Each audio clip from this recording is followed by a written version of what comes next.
ॐ सोमनाथाय नमः। ॐ मल्लिकार्जुनाय नमः। ॐ महाकालेश्वराय नमः। ॐ ओंकारेश्वराय नमः। ॐ वैद्यनाथाय नमः। ॐ भीमशङ्कराय नमः। ॐ रामेश्वराय नमः। ॐ नागेश्वराय नमः।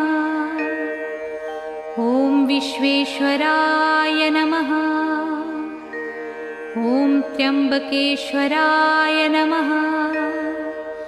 ॐ केदारेश्वराय नमः। ॐ भुस्मेश्वराय नमः।